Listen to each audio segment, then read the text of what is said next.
ప్రతిచేయ ఈ movie Jio హాట్‌స్టార్‌లో Telugu డబ్బింగ్‌లో streaming అవుతుంది. Telugu dubbing అయితే పర్ఫెక్ట్‌గా సెట్ అయింది. మరి పొలిటికల్ థ్రిల్లర్‌గా వచ్చిన ఈ మూవీ ఎలా ఉందని డీటెయిల్‌గా ఈ వీడియోలో మాట్లాడుకుందాం. లాస్ట్ వరకు స్కిప్ చేయకుండా చూడండి. ఇంకా ఆ మూవీలో స్టోరీ లైన్ గురించి మాట్లాడుకుంటే బేసికల్లీ తన ఫాదర్ ఇమేజ్‌ని కాపాడడానికి తన కొడుకు చేసే ఒక ఇన్వెస్టిగేషన్ మూవీ యొక్క మెయిన్ స్టోరీ. ఇంకా ఈ మూవీలో స్టోరీ అయితే చాలా ప్రిడిక్టబుల్‌గా అనిపించింది. నెక్స్ట్ ఏం జరగబోతుందో మనం ముందే గెస్ చేసేయచ్చు. ఇంకా ఫస్ట్ హాఫ్‌లో మొత్తం ఎక్కువగా political meetings, conspiracies and family సీన్స్తోనే గడిపేశారు. మూవీ స్టార్ట్ అవ్వడం కొంచెం స్లోగా స్టార్ట్ అవుతుంది. సీఎం వర్గీస్ క్యారెక్టర్ అండ్ ఆయన మీద వచ్చే ఎలిగేషన్స్ ని ఎస్టాబ్లిష్ చేయడానికి చాలా ఎక్కువ టైం తీసుకున్నారు.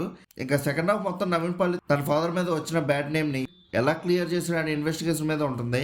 ఇంకా పెర్ఫార్మెన్స్ విషయానికి వస్తే నవీన్ పాలి మాత్రం తన కెరియర్లో ఒక సీరియస్ అండ్ ఇంటెన్స్ రోల్ చేశారు. One of the best acting అనే చెప్పొచ్చు. ఇంకా మిగతా వాళ్ళు అయితే వాళ్ళ రోల్స్ వాళ్ళు న్యాయం చేశారని చెప్పొచ్చు. ఇంకా మూవీలో టెక్నికల్ ఎక్స్పర్ట్స్ గురించి మాట్లాడుకుంటే ఈ మూవీకి చాలా బడ్జెట్ పెట్టారని విజువల్స్ చూస్తేనే తెలుస్తుంది. చంద్ర సెల్వరాజ్ సినిమాటోగ్రఫీ చాలా స్టైలిష్ గా ఉంది. Especially secretariat scenes and heavy crowd ఉన్న సీక్వెన్సెస్ చాలా గ్రాండ్ గా కనిపించాయి. మొదట్లో ఒక సీక్వెన్స్ ఉంటుంది, 6,000 నుంచి 7,000 మందిని యూజ్ చేశారు. అది మూవీ స్క్రీన్ చాలా బాగా చూపించింది.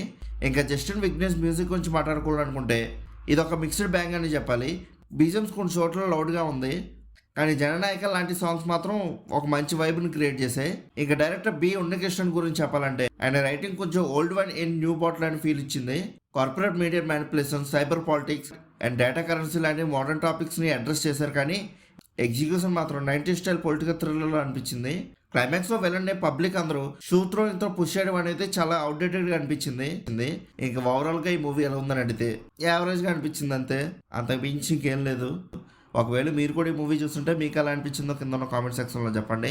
అలానే movie updates and movie reviews కోసం మన సినిమా ఛానల్ సబ్స్క్రైబ్ చేసుకొని బెల్ ఐకాన్ కూడా ఆన్ చేసి పెట్టుకోండి. మా వీడియోస్లో మీరు మిస్ అవ్వకుండా చూడగలుగుతూ ఉంటారు. ఇంకా మళ్ళీ మనం నెక్స్ట్ వీడియోలో కలుసుకుందాం. బై.